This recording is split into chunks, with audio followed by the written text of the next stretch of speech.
Hey guys, iAanG here with another Godforge video for you, and today I want to talk about my 10 favorite weapons in the game. Weapons are one of the coolest things in Godforge. They have a lot of different effects, so they bring a lot of variety to builds. This is very cool, so I want to talk about my 10 favorites. So the top 10 weapons in Godforge as for alpha. Okay, so yeah, without further ado, let's go to the video.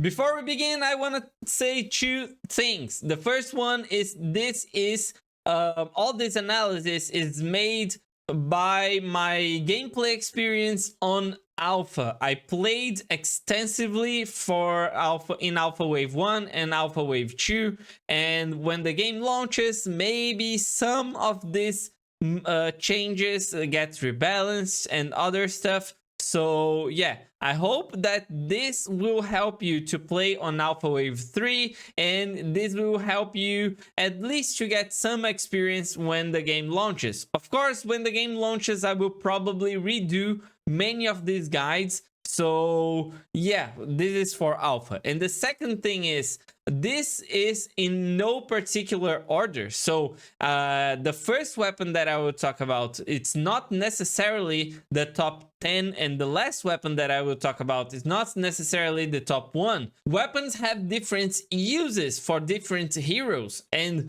there are some weapons that are the best weapons for like a single hero that will probably not even be in this list. So I cannot judge a weapon because this is better than this, but this is more useful to a nuker, and this is more useful to a healer, and this is more useful to a reviver, and they all are very good depending on the situation. So I will not be judging one by one like in a particular order. So this is my top 10, the 10 best ones. You can judge the one that is best for your situation. Okay, so let's get in. So to give a little context, I will start from the rares and I will go up to the epics and then the legendaries. So let's go like this.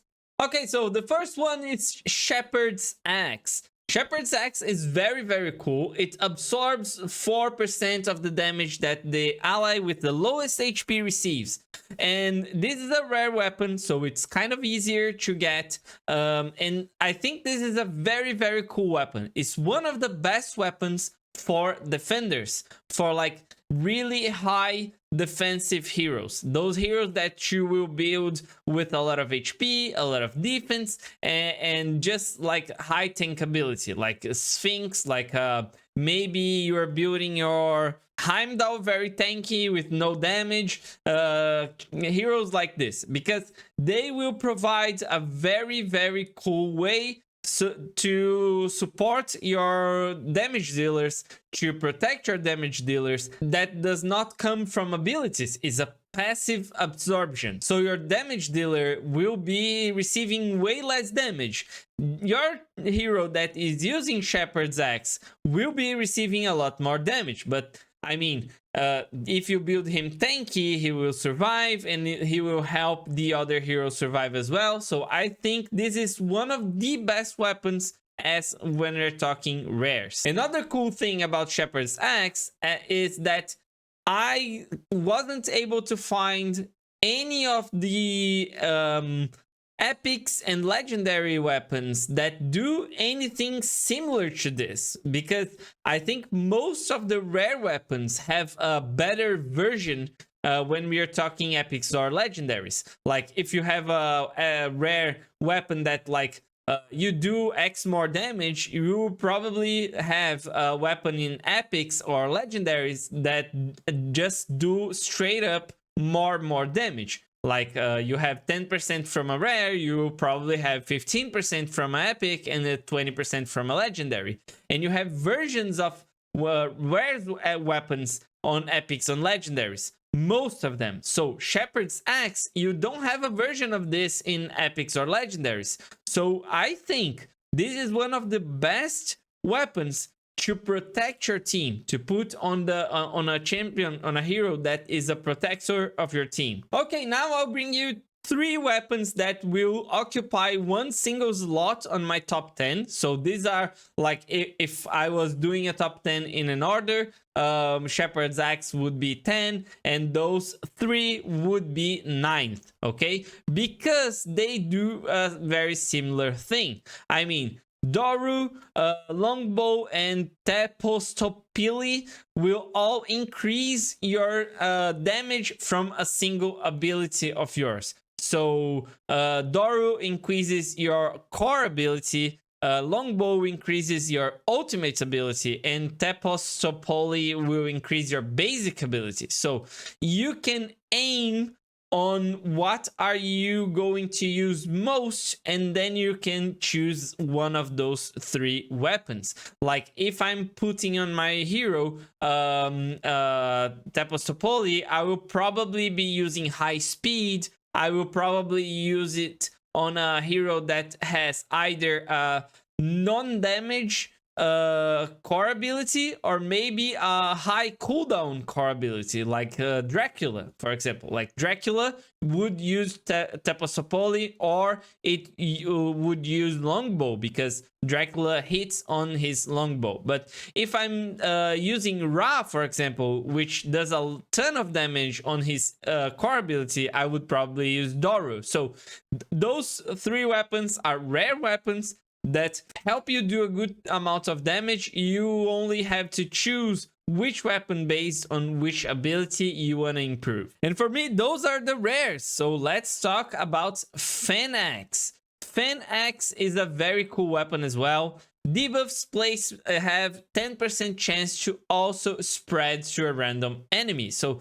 Fanax will be especially good on those heroes that put debuffs on a single target, or they have not a high chance to hit the debuff. Let's say a hero has 50% chance to hit like decreased defense. If you put Fanax, it will probably hit your decreased defense on half of the enemies, but Fanax will maybe spread those 2 or 3 decreased defense to the other heroes, to the other enemies that didn't get the decreased defense, for example, okay? Or if you have a 100% chance to put a debuff, you can put Fanax as well if this debuff is single target. Let's say I put like a decreased defense, decreased attack, and taunt on an enemy, on a single enemy. I can use Fanax to maybe spread those debuffs to other enemies. So this is a very cool weapon, especially for debuffers, for like negative supports, as I like to call them. Next on the list we have Heka, and I'm sorry that I could not take screenshots of all of them on 6-star. I had to take screenshots of them when I was playing. I tried to max them all out, but it was very hard. So some of them will have screenshots of them 6-star and others on other stars. Okay, so Heka is a very, very cool weapon as well. It gains, actually not transfers, you gain 10% of your current HP as attack. So of course this is a very cool weapon to damage dealers that have double multipliers, like let's say Pengu. Pengu hits with attack and with HP, or maybe Dracula. Dracula also has double multipliers with HP and attack. So if I'm able to put like, let's say 60k HP on my Pengu, and I have not focused on attack, just from Heka, my Pengu will get 6k attack. This is insane. It's a ton of attack. If I manage to put like 50k on my Pengu, HP on my Pengu, and I manage to put like 4k attack, which is very, very hard. I know it's very hard. My Pengu would actually be with 9k attack and 50k HP. This will hit like a truck for sure. It's a shame that this weapon is an epic, because there is quite a huge difference between epic weapons and legendary weapons in terms of their stats, because as for crit damage, for example, it is 55% for epics and it's 60%. I think it's 60%. It is 60% for legendaries. So yeah, you're losing a little bit of crit damage and you're losing a little bit of attack or accuracy, but I think Heka is still a very, very cool weapon. And to close the epics, we get Sasume. Sasume increases the damage inflicted by 12% when attacking targets under bleed. Of course, you're not using this on a team that does not do bleed, okay? And you're not using this on an ally that does not do damage. So this is, of course, to put on a damage dealer. And this actually shows how strong the rare weapons, the 3 rare weapons that I showed, how strong they are. Because, I mean, Sasume on max level will give you 12% more damage. And I showed you the Doru, for example, is 6% on a level 20. So I think it's 12% as well. And it has, of course, it has a conditional, because it will only increase the damage of that hero when he's hitting with his basic ability or core ability or ultimate, and Sasume will increase all the damage, of course, but you need bleed. So if maybe when you're hitting your enemies, your bleed stack falls off, it runs out, or you miss it because your enemy resisted it, or maybe you don't have any hero that put bleed, Sasume will be useless, and it's an epic. Still, 12% damage on all your abilities. If you can keep the bleed up on your enemies, is very, very good. It makes for a very, very good damage dealer. You can put this on any damage dealing heroes. Heka, for example, will only be useful on HP and attack percent heroes like Pengu, as I said, or Dracula. So if we're talking about Zeus, for example, that only has attack percentage as the multiplier, Heka will not be good. So Sasume will be way better, for example. But yeah, I think Sasume is a niche weapon, but it's very, very cool. Before we start with the legendaries, I want to do an honorable mention, because I think this weapon is very unique. So this is an honorable mention because I don't actually know how good this weapon will be when the game launches. For alpha, it's not that great, because you only want to like max out your damage against Fafnir, and putting Blaze against Fafnir is very bad, and this weapon works with the Blaze. So on alpha, this weapon is not that great, but for the actual game, this weapon will probably be broken good, okay? So every attack has a 40% chance to activate Blaze on level 1. I think if you max out this weapon, you will probably get to 80 to 100% chance to activate Blaze. We know for if we compare it to Raid Champion, Ninja activates HP burn every time he uses his A3. He activates 3 HP burns, and this is a similar mechanic. So it's good to compare. And Ninja, for most of Raid's lifetime, was one of the best. It's still one of the best damage dealers for PvE because of his HP burn activation. So this may turn any multi-hitting hero into Ninja.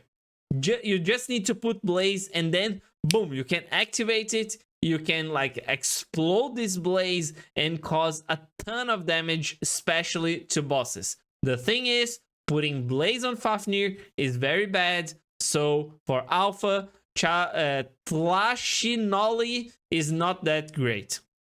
So it's an honorable mention. It's not on the 10 list, okay? So let's start with World Splitter. World Splitter is also a very, very cool weapon because it increases all your stats in battle by 10%. I think it's 10% when it's maxed out.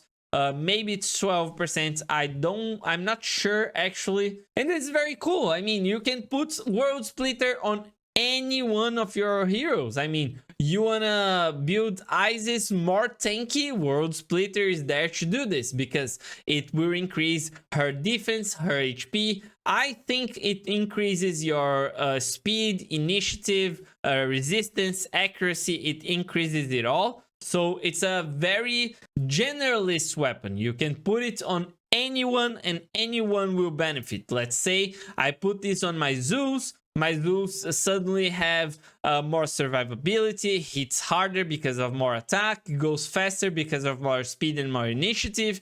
It hits harder because of crit damage, for example, and other stuff. I don't know the calculations behind this because let's say, can I go like 88% crit rate because it will increase 12%? Is this multipliable or additive? I don't really know, but all I know is it's a very cool weapon. It's very generalist and you can put it almost on any of your heroes. Next up, we have Grail. Grail is very, very cool as well. I love this weapon. This is so good on any of your healers, okay? It's quite confusing. When I read it the first time, I was confused on how this works, but I can explain this very simply. Every time your hero does a healing, either on himself, on other hero, if it is wearing a Grail, the heal will be 55% greater. So let's say you are healing an ally for like 10k HP, suddenly is 15.5k HP, okay? This is very, very cool. I use this on my Shamash because Shamash puts a barrier based on how much healing he does. So I was able to like make my team run way easier just because of Grail. And I think for healers, of course you can put on a healer, you can put like a World Splitter or you can put a Shepherd's Axe, but if you want him to really get better at healing, Grail is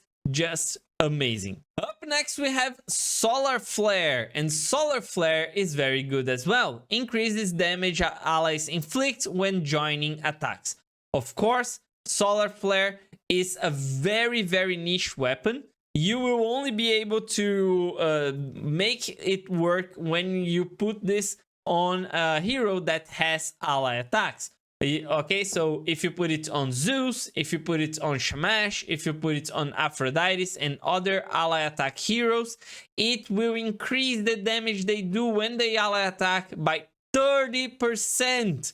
This is insane.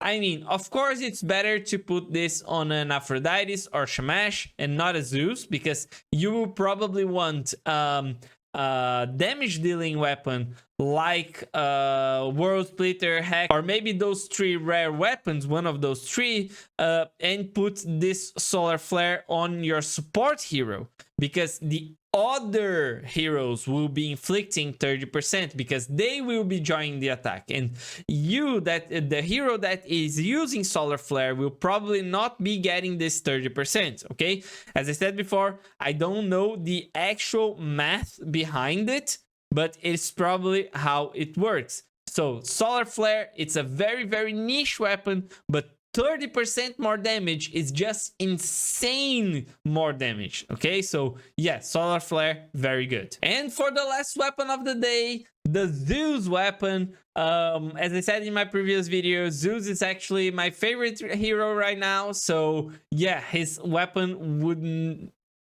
I wouldn't miss his weapon in this list.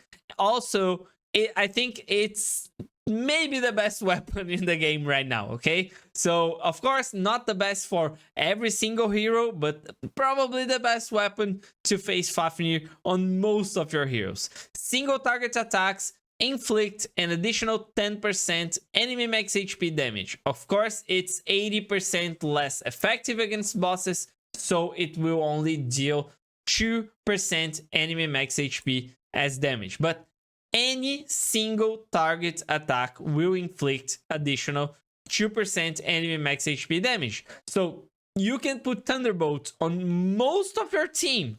Of course, you will probably want to put specific weapons on specific heroes. As I said, I put Grail on my Shamash because I needed that extra healing. I put like Solar Flare on, I think it was on Aphrodite, because Aphrodite keeps like picking up all my heroes to ally attack. But I put Thunderbolt on most of my heroes. Like my Heimdall was in a Thunderbolt. My Zeus was in a Thunderbolt, because my Heimdall and my Zeus, every time they attack with the ally attack from Shamash or from Aphrodite, they deal 2% max HP damage. My Dracula was on a Thunderbolt as well, because the same thing applies here. And you can put it on your supports probably, because they will do a little bit of damage. It's like, if we're comparing it to Raid, it's like putting Giant Slayer or War Master on your supports, so they do a little bit of damage. So they are not just supports. This is an extra thing. Maybe on my Aphrodite, for example, I put Solar Flare, but I could have put a Thunderbolt on her and she would be doing a little bit of damage. So you have to measure, of course, because Solar Flare is 30% additional damage. So I have to measure if this 30% would be more damage on my Zeus than this 2% max HP damage. But let's say I was using a Sphinx instead of a Shamash, and Sphinx would probably be on a Thunderbolt, because I would not put Grey on a Sphinx and would not have any other weapon that would be very, very good as a support weapon, and I would not have any other way for Sphinx to deal damage. So Thunderbolt is a very cheap, very cool, very easy way to get some damage, especially on your supports. So yeah, guys, this is the list. I think everything is showing there. I hope you are enjoying this content. If you are, please subscribe to the channel. As I said, I will be posting a lot more. I was invited to be on the podcast for Fateless, so I'll be there. You'll be watching myself on a Fateless, on a official Fateless podcast. So yeah, if you have any suggestions, if you have any doubts, if you need any content to be made, just leave it in the comments as well, because I will try to do it for you. As I said before, there will be content on this channel for the next week before the Alpha 3 launches, and then when the Alpha 3 launches, I'll try to post even more. So don't forget to subscribe, to leave a like. Guys, I hope you enjoyed the video, and I will see you in the next one. Bye!